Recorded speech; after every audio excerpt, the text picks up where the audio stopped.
Kumusta mga kaboxing? This is Boy Kalawang TV.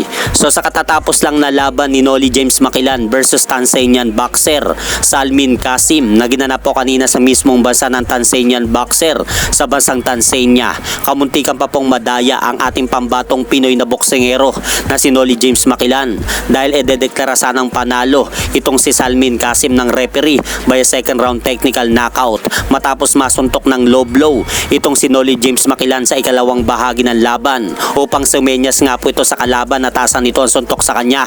Pero imbis na makinig ito ay bagkus sinugod pa rin po nito si James Makilan sa kanilang laban upang mapakover up nga po ang Pinoy na boksingero sa pag-atake ni Salmin Kasim. Pero sa hindi inaasang pagkakataon, nasingitan pa rin ng isang right straight na suntok si Nolly James Makilan upang bumagsak nga po ito sa canvas. At dahil po dyan sa nangyari na yan mga idol, nabilangan nga po si Nolly James Makilan ng referee, pero nagawa pa naman po makatayo kaagad ng Pinoy na boksingero sa bilang sa kanya ng referee. Pero ito po ang nakakagulat, hindi naman po groggy si Nolly James Makilan, pero sumenyas na po ang referee na tapos na po ang laban. Kaya idineklara nga pong panalo itong Tanzanian boxer na si Salmin Kasim via second round technical knockout. Pero dahil dyan, hindi pumayag ang kampo ng ating Pinoy na kababayang boksingero dahil bukod po sa pandarayang ginawa ni Salmin Kasim sa laban ito kay Nolly James Makilan kanina, ay may ibinunyag ang kampo ng ating kababayan. Nakahapon bago magsimula ang official weigh-in nila Makilan at Kasim, tumimbang ang ating kababayang Pilipinong boksingero na 118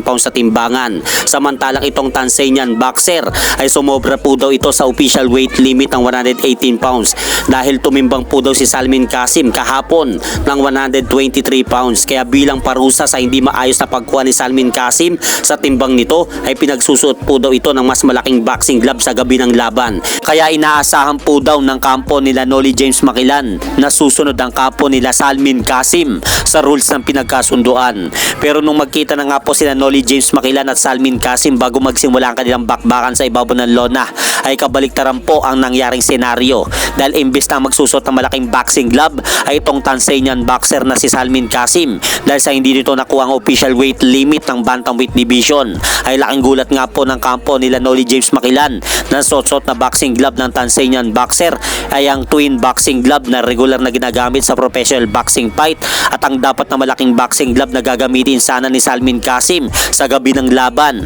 ay suot ng ating kababayang Pilipinong boksingero. Kaya balak sanang umatras ng kampo nila Nolly James Makilan sa laban, pero binantaan po daw sila ng Mafia Boxing Promotion na kung aatras sila sa laban ay dapat po daw magbayad sila ng 40% sa force na kikitain ni Nolly James Makilan. Kaya wala na po daw silang magawa, kaya lumaban na lang po daw sila kahit overweight ang makakalaban kaysa magbayad po sila ng 40% na kikitain ng kanilang alagang boksingero. Pero kahit ganun pa man po, nadayaman po ang ating kababayan mga idol sa bansang Tanzania, naimbestigahan nga po ang pandaraya na yan dahil ayon nga po sa kakapasok lang na balita mga idol, ang labang Nolly James Makilan versus Salmin Kasim ay diniklara nga pong no contest. Kaya karma nga po ang inabot ni Salmin Kasim dahil sa mga hokus-pokus na pandaraya sa kanilang bansa. At hanggang dito na lang po muna ang aking update sa mga aganapan sa mundo ng boxing. At syempre mga idol, huwag nyo rin pong kalimutan, pakisuportahan nyo naman po muna ang ating munting channel. Maraming salamat po.